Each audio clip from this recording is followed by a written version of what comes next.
Welcome back to Mama Quatang's channel.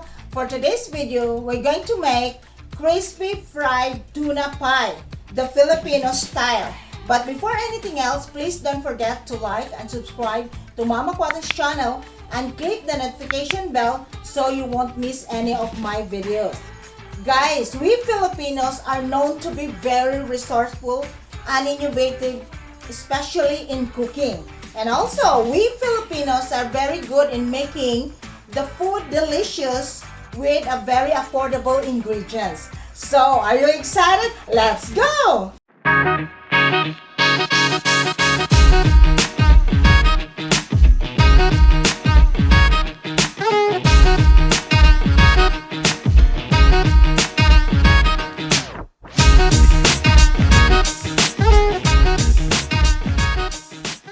Okay guys, first thing ay kailangan nating maghugas ng ating kamay. No, kailangan situate, malinis na ang kamay natin in making and preparing for our crispy fried tuna pie. So first thing, meron tayo ditong tuna flakes, flake like tuna. So ayan. So whatever brand na gusto ninyo, so it's up to you. So una, strain muna natin itong tuna natin, tuna flakes. Set aside muna natin ito guys. And then next ay meron tayo ditong red bell pepper.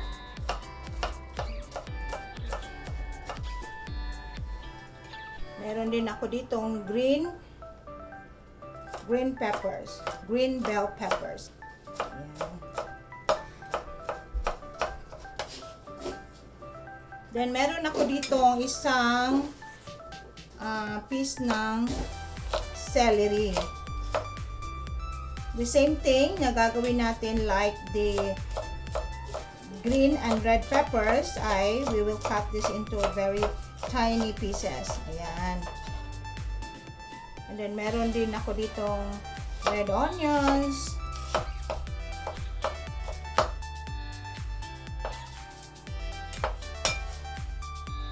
Then, meron tayo ditong carrots na kailangan nating i-grate natin ang carrots natin. Estimate nyo na lang kung gaano karami yung gusto ninyong mga ingredients. Ayan. Saka meron din ako ditong diced na tiny slices of potatoes. Ayan, isang patatas, mga patatas.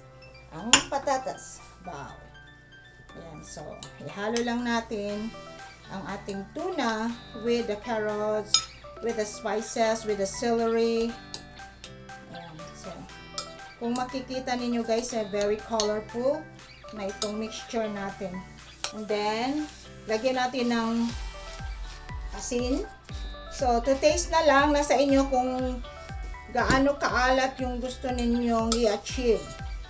So, ayan. And of course, ang pinaka-paborito kong black pepper. 2 tablespoons of mayonnaise, mayo. So, ayan. 1. Estimate ko na lang guys, ha. Basta approximately about 2 tablespoons. Huwag nyo namang, so, basta nasa inyo na kung to taste o kung ano yung gustong ma-achieve ninyo for your, basta situate na hindi masabaw yung crispy fried tuna pie ninyo. Okay, ready na itong mixture natin para sa ating crispy tuna pie. Ayan, so, and then next, meron din tayo ready dito ng breadcrumbs. We will use this one later.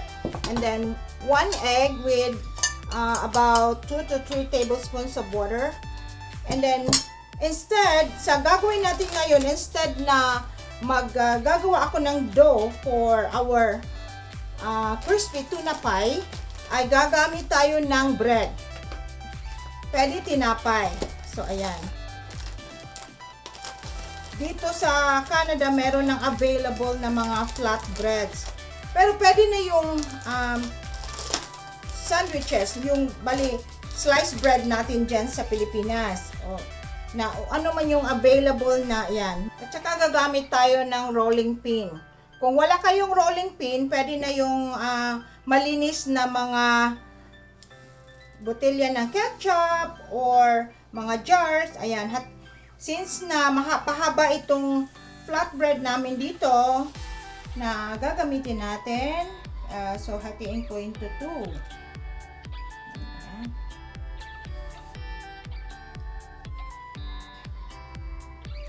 Oh, ito na guys, ay kailangan gamitin natin ng rolling pin to flatten sa tinapay natin. Ayan, dahan-dahan lang para hindi mapunit yung bread natin.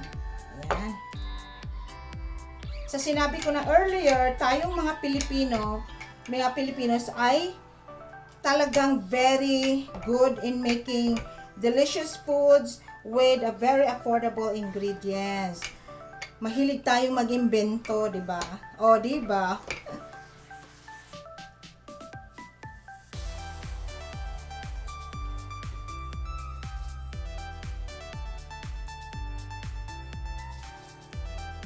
So, nasa inyo na to estimate kung gaano ka dami yung ilagay ninyo sa filling for your tuna pie. Ayan.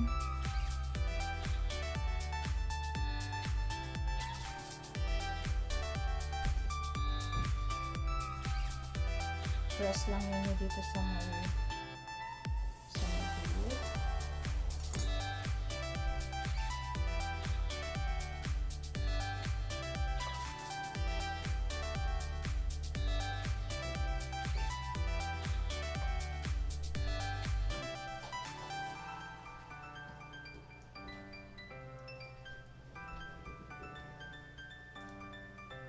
Guys, pwede din ninyong lagyan ng cheese. Yung dalawa, walang cheese yan. So, pwedeng pang dagdag ng panlasa to make it more delicious yung tuna pie natin. So, lagyan natin ng cheese.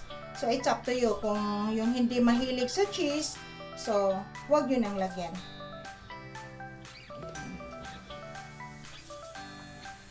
So, next guys, tapos na natin i-wrap up yung filling natin for tuna pie. Ayan, so ilagay natin dito sa itlog. And then, i-roll natin dito sa breadcrumb.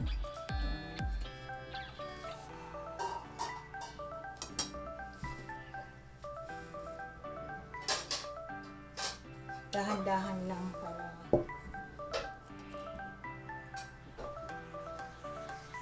talaga maging perfect yung pagka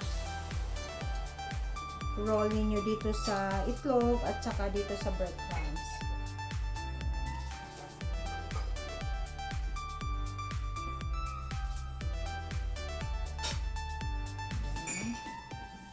This is itlog.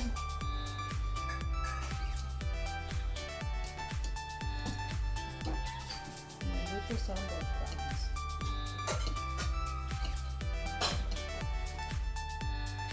Guys, meron tayo isang tip dito. Meron ako ditong stick or chopsticks. Pwede ding toothpick. Tapos, i-dip ninyo dito sa oil to test kung ready na ba ang oil natin. Ayan. Pag makita nyo kumukulo na, it means ready. Okay, ready for frying.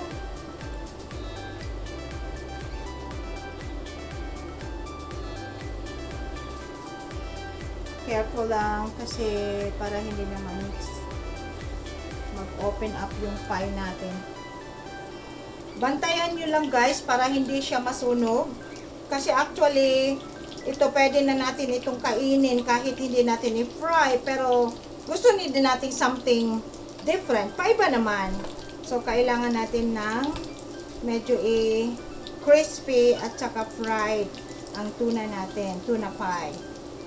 So, ayan. So, about 4 pieces lang. So, depende sa kala ninyo para hindi naman siya masyadong crowded. At saka hindi mahirap i-flip pag nag-fry. By the way guys, madali lang talaga ito gawin at saka lutuin.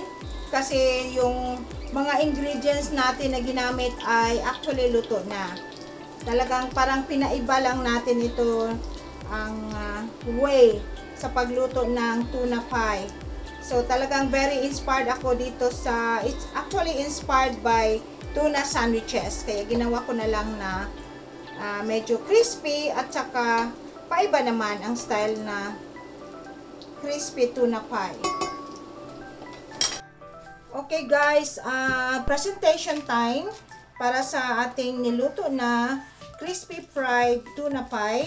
So, nasa inyo kung meron kayong repolyo or lettuce dyan. So, i-arrange ninyo para naman tatakam-takam naman siyang tingnan.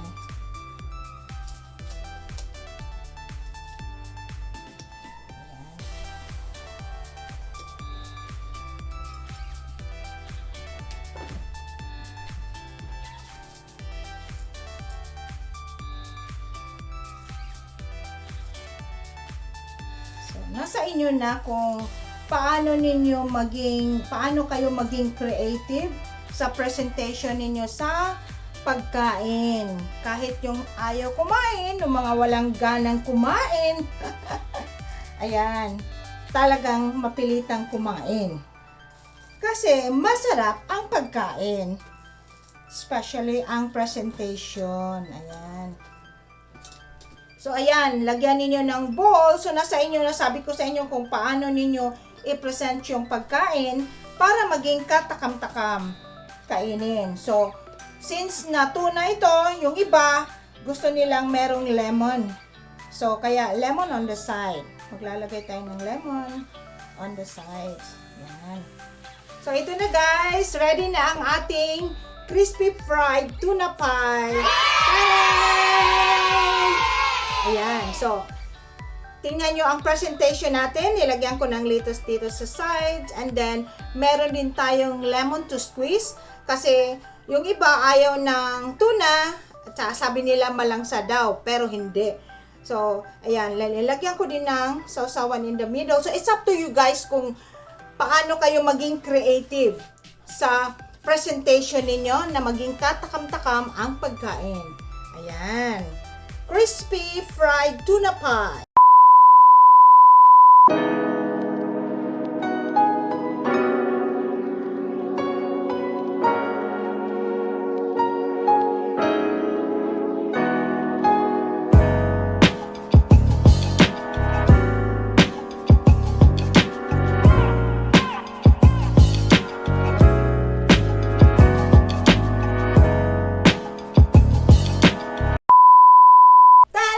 Ito na yung crispy fried tuna pie. Guys, ang pinaka-exciting part is the tasting time. And tawagin ko akong special... akong special guest. Yani! Yay! Taga-tikim lang. Tikim na. Okay. Ayan, So this is the peach mango pie. The crispy fried tuna pie. Ay, naku, crispy fried na lang pala. Tapos, ayan. So kung... finger na ganun lang. Ilagay mo dito. Yan. At tapos, slice. And then, kung gusto mo mag-squeeze ng lemon, so it's up to you. May lemon. Kasi tuna, kasi fish, di ba? Dapat may lemon. Ayan. Tapos dip natin sa It's up to you sa ketchup or mayo or chop. sa mayo chop. Mm. Ayan. Nako! Ano? Panalo! Panalo ang. Nako! Nako mga misis! Panasarap! Ang harap. Masarap Really? ba? Masarap talaga. Talaga guys, hindi kayo mahirapan sa pag-prepare nitong crispy fried tuna pie. Ang dali lang. Ang sarap. Sarap. Hindi pa ako maya ha. Okay, Sige, thank you guys. Bye! So, as for our shoutout ko muna yung nag-comment in our previous vlog na Munggo Recipe, Alvin Montesa, Mary Jeannie Bolios, just here for the goodies. And also sa mga nag-greet sa amin ni Papa Q ng 31st wedding anniversary.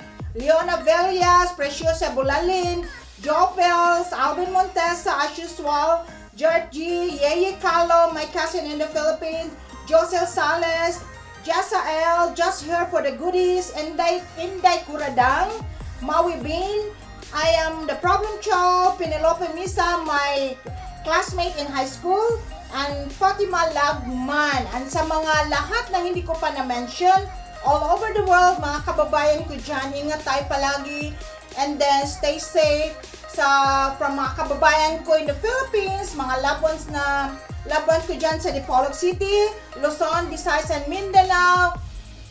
Thank you so much for watching. I love you guys. God bless. Mwah. Bye. That's all for this video. Please don't forget to like, share, comment below, and subscribe to Mama Quatang channel. Bye for now. God bless. I love you guys.